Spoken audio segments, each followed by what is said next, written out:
Tale as Old as Time, A Twisted Tale by Liz Braswell. Part 1. Once upon a time. Once upon a time in a faraway land, a young prince lived in a shining castle.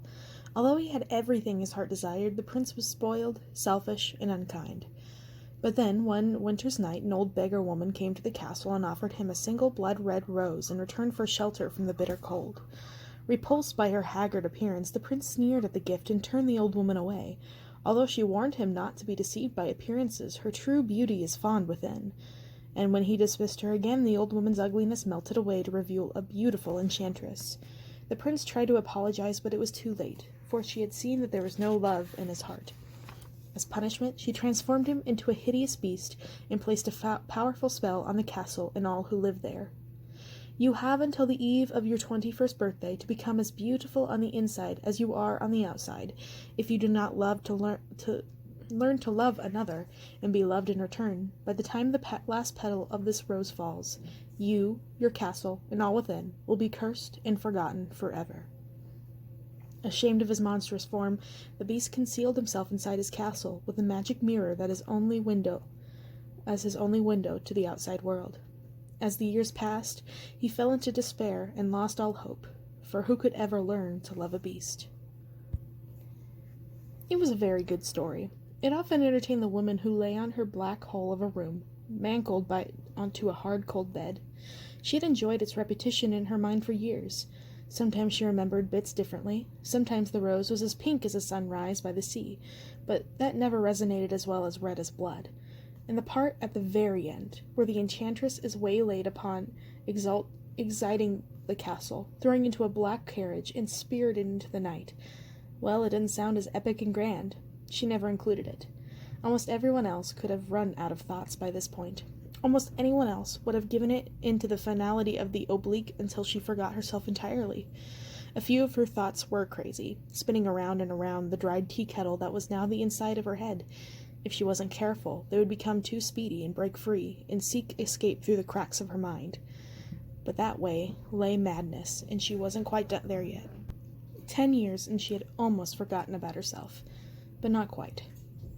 Footsteps down the hall. She shut her eyes as tight as possible against the madness from without that tried to intrude upon her black, personal madness. Chattering voices. Another set of footsteps. The swish, swish of a rank mop against the endlessly slimy floors. The clink of keys. No need to do that one. It's empty. But it's locked. Why would it be locked if it's empty? She had to scream. She had to shake. She had to explode. Anything rather than let the dialogue repeat itself yet again, as it had for the last 4,000 days, in only slightly different iterations. Oh, this one's locked. But do you hear someone inside? The door's closed. You think it's locked? That one down there is locked, but I don't remember anyone being put down there. It was as if God were trying to put all the different possible lines in the murmur's farce that her life and still hadn't gotten it quite right. The next 2 minutes were as predictable as the words from a parent to a child who knows she has misbehaved and chafes under the inability of the sentences hurled at her. Turn of the key in the lock. Door creaking open. A hideous face. Hideous only in its familiarity. The same look of surprise as always, an everyday sense forever began. The face's owner carried a tray with her in the hand that didn't have the keys.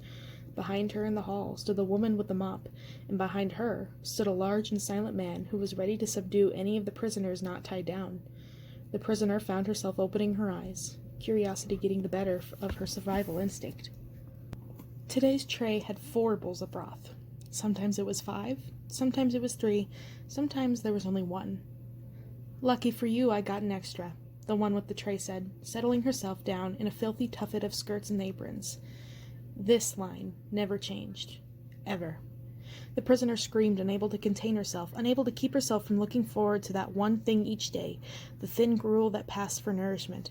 The woman with the mop muttered indignantly, I don't hear nothing about a new one, I can tell you that.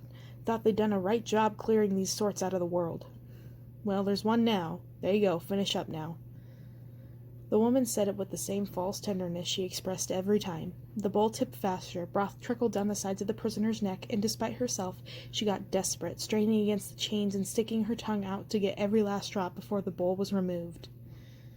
"This one is old enough to be a mother," the Gruel woman said without a trace of emotion or sentiment. "Think of that, them having children and raising them and all. Like animals, all of them. Animals raise their children, too. I don't know why they keep them around. Kill 'em and be done with it." "Oh, soon enough, no doubt," the broth hag said philosophically, getting up. "They don't last long around here." Except, of course, it had been 10 years now. This time the hag didn't bother to toss some platitude over the shoulder as she left. The prisoner's existence was forgotten the moment she touched the door and was on her way out.